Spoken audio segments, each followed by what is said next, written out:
So you guys are noticing that your baby really, really loves this one particular side. They love turning their head to this one side or tilting their head. Let's talk about things that you guys could do to decrease this and to decrease issues later on. Obviously, this is not replacing therapy at all whatsoever. It's just basically giving you guys different ideas when it comes to positioning, and obviously making sure that you guys are also seeking therapeutic help as well too. But in the meantime, at least it's really good knowledge and good information for you guys to start implementing with your baby as soon as possible, especially if you don't have therapy right now at the moment, as this can potentially help your baby. I'm Adriana. I'm a pediatric occupational therapist of 13 years, and I have 2 little ones under the age of 3. Before we get into the activities, obviously, I wanted to make sure that you guys know what torticollis is. And torticollis can arise or can be caused from the baby constantly looking to one particular side or tilting their head to one side, which is called torticollis. And also head flattening, which is called plagiocephaly. So check out this video up there so you guys are aware of the causes of torticollis. And let's dig into the 8 different activities.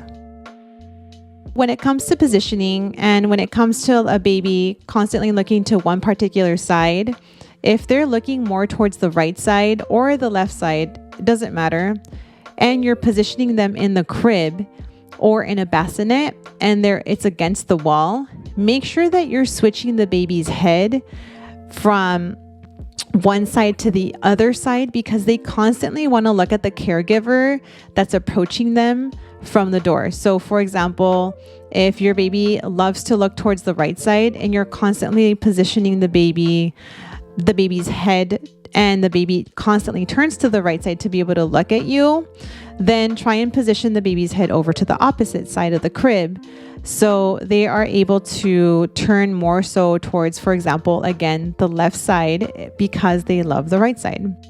A second thing that you guys could do is when you are changing the baby's diaper, if the baby is constantly being positioned on the changing table on one particular side, make sure that you turn them over to the opposite side.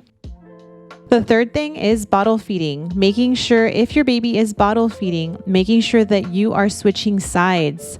Because I know that sometimes it can be very difficult to be able to feed the baby over with the left side or your left hand. If you are more so of a righty, then just attempt it, try it, and double check and see if this is something that you guys can sustain and be consistent with. Since we're bottle feeding 8 to 10 times or more during the day, then it's very important to give them that opportunity to turn to the opposite side that they do not like to turn towards, since bottle feeding can take up to 15 to 20, 30 minutes.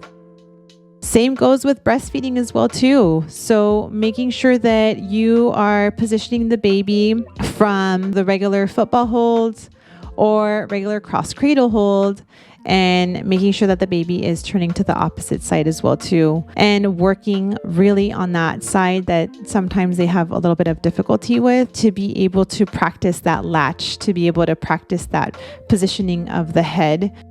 Number 5, it's very important to look at their positioning when it comes to placing the baby in a car seat, especially if you're having really long car trips, making sure that you're pausing or you're taking those breaks in between as well, to be able to give the baby some time to move around and stretch. That way it doesn't get tighter and worse if it's a really long road trip or anything like that. Typically, as I've mentioned before, a car seat is a container, and we don't want them to be in a car seat for a really long period of time for other reasons as well too. We don't want to take out the car seat, put him in the house, and let them sleep for a really long period of time, again, because it can be very obstructive to the airway. If the baby is also very little and a newborn and they have very poor head control, because they haven't really developed those muscles, I wouldn't really recommend a baby to be sleeping in a car seat, first of all.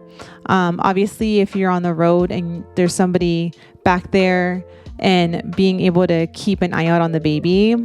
It's understandable, but it's also very important for you guys to also look at the head positioning, make sure that they're breathing and they're doing well, especially if they're sleeping. And just a really major bonus tip also that I wanted to mention, just pay attention with how they are not only grasping objects, but also how they're positioning and placing their hands in their mouth. For example, if they're constantly positioning their right hand over to the right side of the mouth, make sure that they're also placing the left hand in their mouth as well too, because sometimes they end up just lateralizing their tongue over to that one particular side, and tongue lateralization or tongue movement to the opposite side can be stronger on one particular side than the other side, and that can affect a little bit of the chewing skills and that coordination skills as they get older.